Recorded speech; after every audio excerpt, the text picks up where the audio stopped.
Sexy people of the internet, it is Dave, it is Duncan, back from Metal Epidemic for another album review. For this review, we're checking out the new album from Bristol Shoegaze quintet, Split Chain. The band's new album, Motionblur, will be released on July 11th via Epitaph Records. There's a phrase you'll hear repeatedly when in the company of Split Chain, Duncan. Oh. The chain does what it wants. Yeah. That's right. Yeah, it does. As mantras go, it's used by the Bristol UK Quintet as a means of encapsulating the broad-minded, unconstrained creative freedom with which they approach their art, as well as a means through which to try to make sense of the skyrocketing trajectory the band have found themselves on. Split Chain began life, in fact, not as a band at all, but a means for one friend, frontman Bert Martinez Cowles, to help another, bassist Tom Davies, on finding a pathway free from self-destructive tendencies. The devil struggles to make work for idle hands when they're holding a musical instrument, after all. And so, to stave off the temptations at the bottom of a bottle, they would sit in each other's homes and write songs, dense, complex, layered songs that channeled influences from post-hardcore to nu metal through to shoegaze. Recruiting friends from their local scene, then 2 years and half a dozen single releases later, those songs have clocked up some 20 million global streams. It is at this juncture in Split Chain's journey that the debut album Motionblur arrives, and of which it in turn tries to make sense. Described by Bert as a coming-of-age story, the album channels the conflicting and contradictory angst, excitement, joy and pain of growing up and discovering your true sense of self. Motionblur presents a story that speaks both Split Chain's members' personal experiences and those shared together in the past few dizzying years, a visceral kaleidoscopic wall of sound where unsettling, disorientating confusion meets a fevered adrenaline rush. Motionblur is an album to experience, to feel, to engulf. It's the blissful sense of euphoria that comes with drowning in its waves. Written across a 4-month span in the summer of 2024 and recorded in Devon's Middle Farm Studios in the bitter cold of December, with longtime collaborator Kel Pynchon helming production duties. If every album is a product of its environment, then the intensity of Motionblur should come as no surprise. Crafted on equipment that sat mere feet from where heads lay at night, an air of restless anxiety and claustrophobia hangs over its sound. There's a lot of internal tension we were all feeling that I think definitely translates to the record. We lived the album every single day for a month, sometimes working 14-hour days until the early morning. We were writing, rewriting and recording constantly. If you weren't sleeping, you were working. It was incredibly stressful but hugely rewarding. Motionblur would not be the same album it is if it was made under different conditions, absolutely.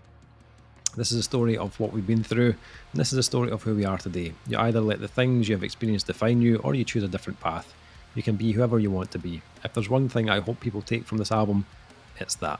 The album, as I said, was produced and mixed by Kel Pynchon, engineered by Kel Pynchon and Matt Janke, then mastered by Grant Berry.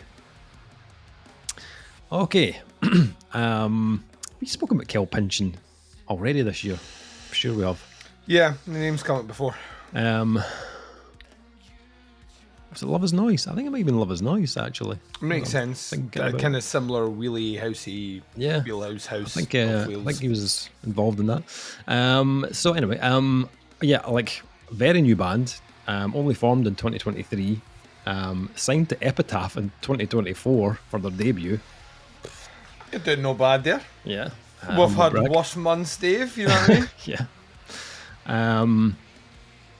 But I think, like, for us anyway, I think we've noticed a bit of a rise in this type of sound over the last kind of 2-3 years. Bands blending that nostalgic nu metal character. Tell me more, Dave. You may refer to it as the 20-year itch, Duncan. I was constantly referring it to a 20-year itch, and I will tell you right now, every year that goes by, the more I'm proved to be 100% right. Hold it. Yeah. Well, like we've reviewed like a good handful of releases just in the last year, even. Yeah. Like Bleed and Love Is Noise and Trauma Ray, El Muno, like quite a few bands that are now combining this like nu metal with shoegaze and alternative. So it seems to be picking up more traction. I'd say that's Yeah, like what's interesting about it is, like, if you were to say something to someone, alternative shoegaze and new metal, as a combination, you would say Deftones, because that's what that's what Deftones were doing 20 years ago, right? 20 plus years ago. You know what I mean? That's what they were doing. But what's interesting about it is the Deftones sound that we are used to hearing now isn't in these bands. Yeah. You know what I mean? They're more in like I think of like a band like Loathe, for example, or they're like very, very heavy extremes, but they're using Deftones' character specifically through the vocals. Yeah. You know, and the use of kind of counterpoint melody with other instrumentation. That's where it's coming in. Like these bands, it's just like new metal. You know what I mean? Like it's like, and some people might be like, ugh, and I'm like, fuck you, new metal was awesome. It was awesome. Not all of it. We were, you know, both new metal kids, Duncan. We grew up, lived through that era. The formative, like that, like I was mid to late teens when new metal was establishing itself, and I was in my early 20s when it kind of ran its course. So yeah, it will always take me back to a simpler time. You know, before 9/11. You know, like, so you know the score, Duncan. The score.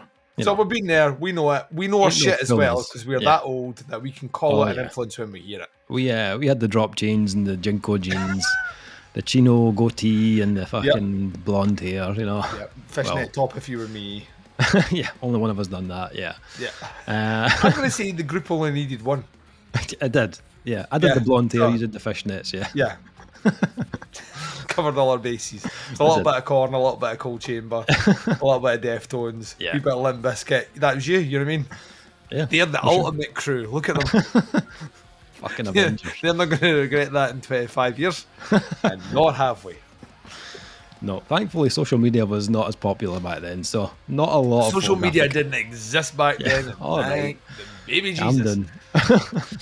Oh, old as fuck. Old as fuck. And qualified to review this album. That's what I'm going to say, Dave. So, Split Chain. Did this take you back to your youth, Duncan? What did you make of this debut from Split Chain? You know what's really funny? I've mentioned this band specifically 3 times this year, in comparisons to what a particular sound, specifically breathy vocals, remind me of. Right. And it's all over this. Trust Company is all over this. 100%. Yeah, and I was kind of actually floored by how much is because Trust Company were not a big band, like two and a bit albums, I think, and they were a kind of flash in the pan. They really disappeared pretty quick. Yeah. And and they were predictable. And they were very new metal. Yeah. But what I loved about them and what I thought made them stand out more is the choruses were always huge sounding. Were always these big, like, kind of, there was only 3 chords, but big anthemic 3-chord wonders, right? With big, breathy vocals. Yeah. Which is very popular in shoegaze now, but back then maybe less so. Yeah. And when I was listening to this, the first thing that grabbed me was, right, 1, how old is Split Chain, right? 2, probably not old enough to have ever heard Trust Company. And 3, like, they've nailed that sound. Like, I kind of fell hard with the sound straight away because it instantly reminded me of that time period, that kind of very, very, very early 2000s. So what they have here is a kind of alt new metal sound, I would say. I know they're mentioning the kind of post-hardcore stuff, and it definitely is in the background. Comes through occasionally with some of the more aggro vocals, which are definitely not new metal aggro vocals. They're more kind of angsty post-hardcore vocals. And certain sections where things do gruff up a little bit, but at its core, it's alternative, it's shoegaze, it's new metal. And on that level, having already reviewed Bleed this year, who are a band that you could see were doing the same thing, and our biggest gripe about that was the songs after about track 3 were wholly fucking predictable. And I believe my comment was that I felt like I could almost, like a jigsaw, take like choruses out of certain songs and swap them and they would fit. Yeah. You don't get that with Split Chain. I think what Split Chain have in their arsenal, and they do it profoundly well, is that idea of making songs and choruses unique whilst none of the tracks deviate too far from a core sound. Yeah. So, like, in the way that, once again, I don't want this just to be like the new metal half an hour, but like the best new metal bands were the ones, like, you think about Korn, for example. Korn had a unified sound, but none of the songs sounded the same on an album. They were all identifiable. Yeah. But you would know, you could play the first 5 seconds of any of those songs, you'd be like that. Korn, right? You would know it straight away. Another band like Limp Bizkit are a good example. Deftones are hugely a big example, but they all had their distinctive tone, and then they played songs around that tone. Split Chain have that. So what's really cool about it is they have those big kind of languishing, lush sounding, big massive chords with the kind of synthy sounds in the back, shoegazy synthy kind of elevation in the background, and lots of kind of broody atmosphere. There's a lot of verses in here which are, just echoey, reverby chords, like a bass just like kind of dancing in the background, and a drummer playing very, very slow to build up into a huge chorus that gets things up. Yeah. And when I got to the end of the first listen, my initial thought was that was really pleasant to listen to. Like, pleasant was the word that sprung to mind. And that might sit, pleasant's one of those words where you like that, it was interesting. You tell someone that you've had a pleasant night out when you're trying to say it wasn't great. You know what I mean? But you don't want to hurt their feelings. But in the case of this one, pleasant for me went that I got through it and I thoroughly fucking enjoyed myself all the way through. Nothing was hugely remarkable about it, but I enjoyed the listen. Yeah. The second listen, that's when it got more catchy and a bit more hooky for me. I think I settled into it a little bit more when I realised that there wasn't going to be the massive curveball that I was expecting. That could have actually realistically derailed the flow of the album. Because one thing they've got here is like considering the album clocks in just over like the 35-minute mark, the tracks really do have a nice pace about them. I mean, the BPM doesn't really stray too far in each song, but I just felt like upon like the second and then the third listen, I felt myself being drawn more into those big moments, those kind of big choruses, lots of emotion behind it, a lot of resonance, and that's what it needs. Music like this needs that. There's nothing worse than listening to big, like, emotive chords and a singer who clearly does not want to be there or doesn't want to be singing about, like, the guitarist gave him the lyrics. Right, I know this is about your dead mum, but I don't want to sing about this. Oh, sing it for Jeannie. All right, this is for Jeannie. You know what I mean? There's a disconnect here when you don't have vocals that lean in that way as well. It's interesting. From the press statement, I don't read press statements, so I learn the information as you, the listener, are learning the information. What was interesting, you said that when they were practicing or like demoing early on, there was a conscious like move towards layering of instrumentation, kind of adding complexity to it. And there's a lot going on here. This at times does feel a bit Jenga-esque. That and what was remarkable about it is they never really put the one on top that knocks things over, but it gets dangerously close at parts for me, like where there are certain things where I'm like, right, there's at least 3 kind of synthy layered sounds there. Like you've got the guitars huge, like layered vocals, reverb, like it's full on, and it adds this kind of lush, vibrant sound to the misery that is sometimes coming through these kind of beleaguered and at times weary vocals. But they never do the one element that tips it over. So yeah, I loved that. I thought the production on this was brilliant. Like once again, it kind of, it's not a remarkable production, but it sounds like very weirdly authentic of the era, but just polished up very, very well. So for that, adds that, like, it doesn't strip out. Modern technology has a tendency to strip some of the soul out of the music when it's fucked around with too much. And this music feels like there's a lot of heart and a lot of soul in it.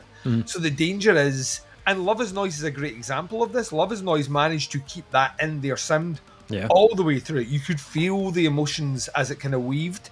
I get this with Split Chain as well. I kind of feel like they've done a really good job on that. Everything's nice and clear and bright, but there's lots of atmosphere and lots of personality in the sound overall. I think the runtime is probably spot on for this. It's about a good length new metal album. Like I say, it's just over the 35-minute mark.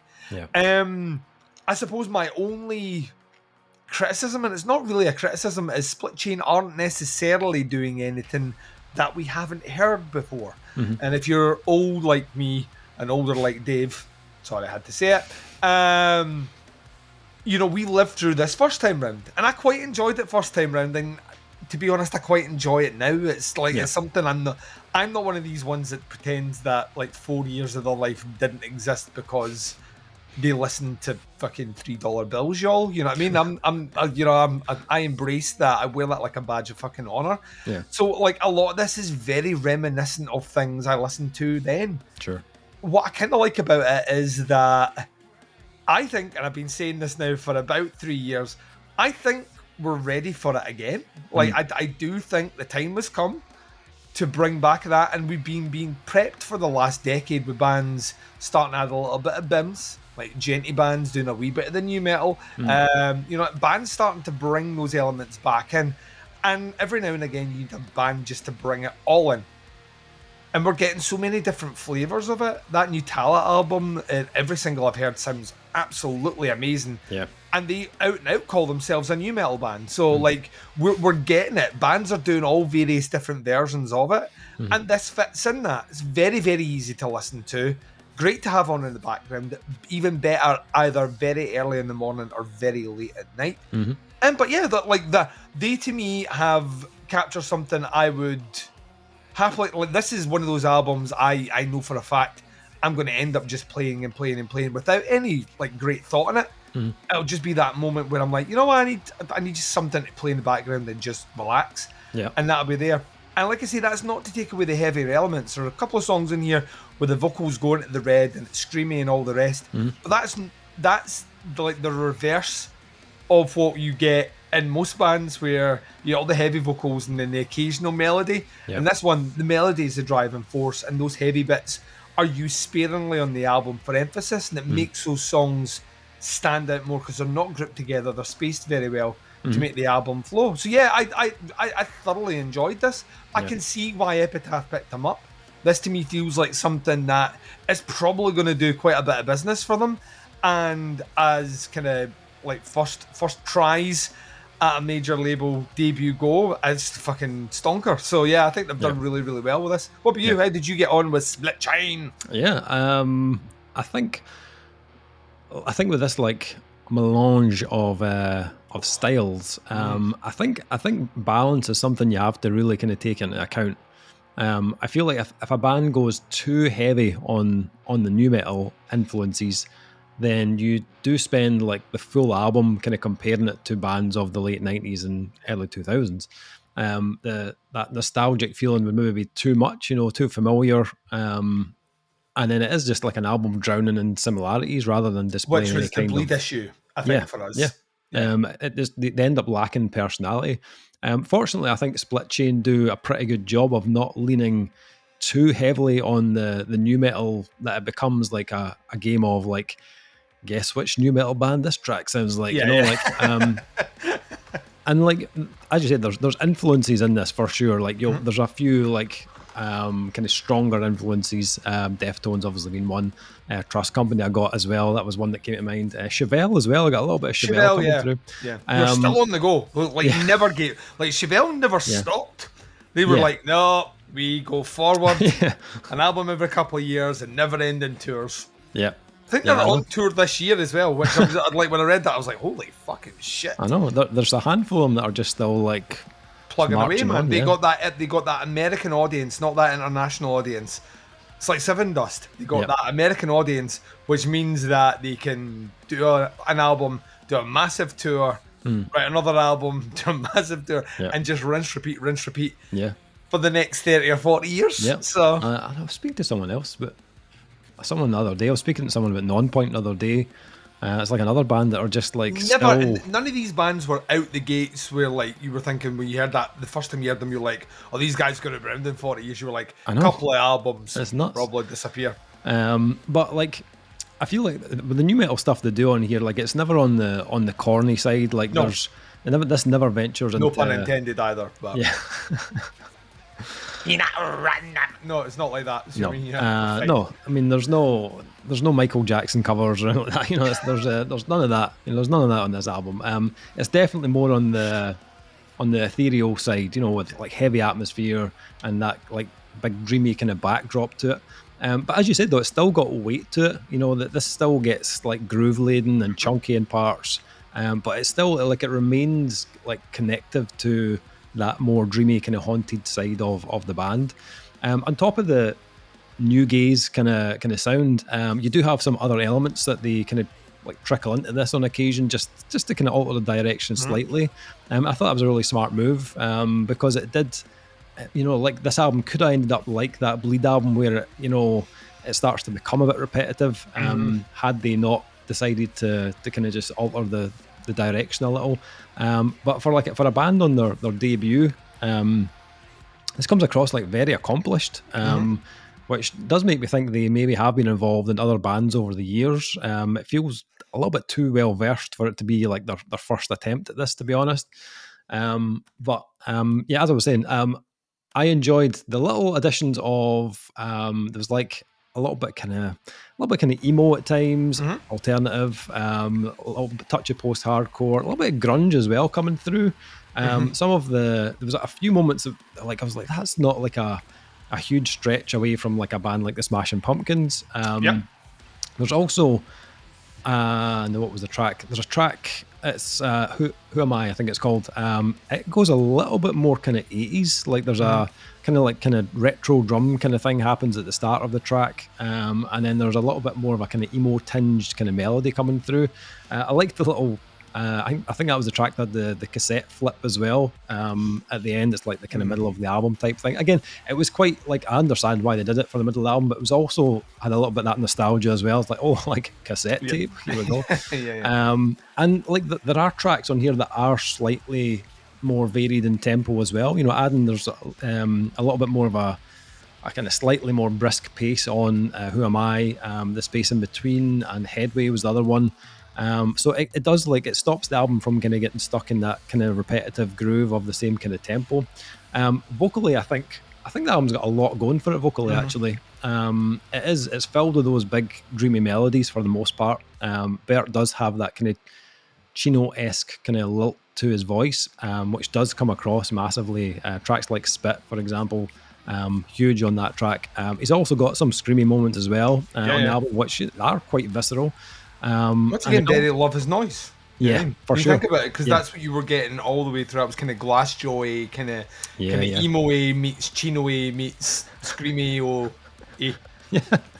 there's also Chino emo screamo. So literally, it's the Holy Trinity. That's like that. You do that.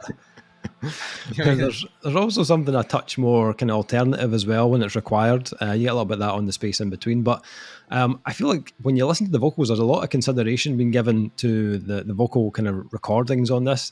There's some really excellent harmonies on the album, a lot of nice kind of layering of different tones as well, and I feel like Bert does a really good job of not sitting in a similar style for too long that it becomes like just more of the same thing.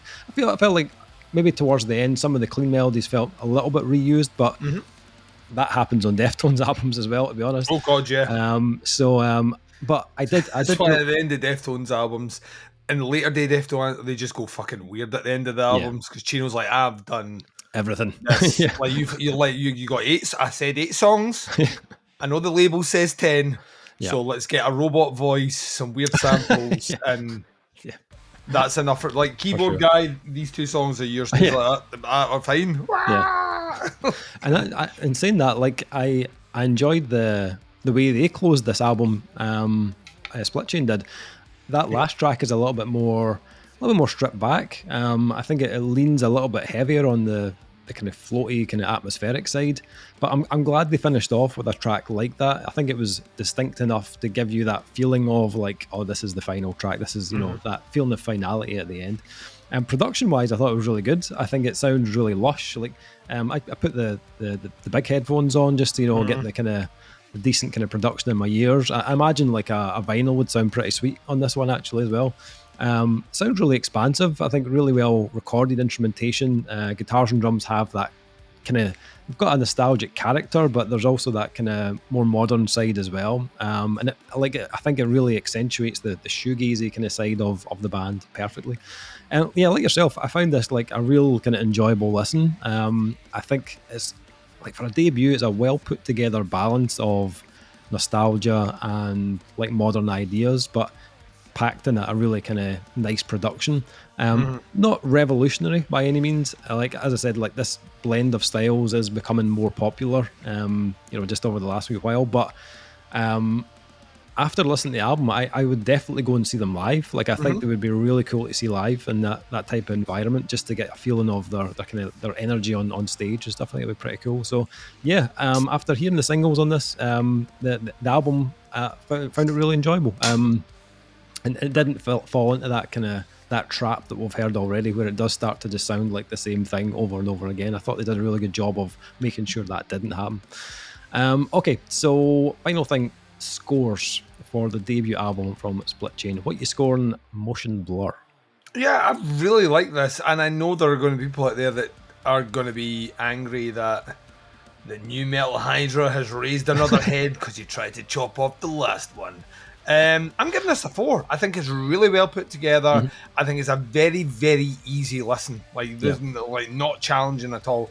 I like albums like that where I can come off the barrage of whatever Dave's put me through the previous week and have something to reset the meter. And this is definitely that album for me. I am going to say ones to watch. I like very much like Love Is Noise, who I'm now linking them, even though they don't sound alike. I think very, very interesting that this music starts to take a foothold in the UK again this way. But yeah, I think Split Chain definitely want to watch.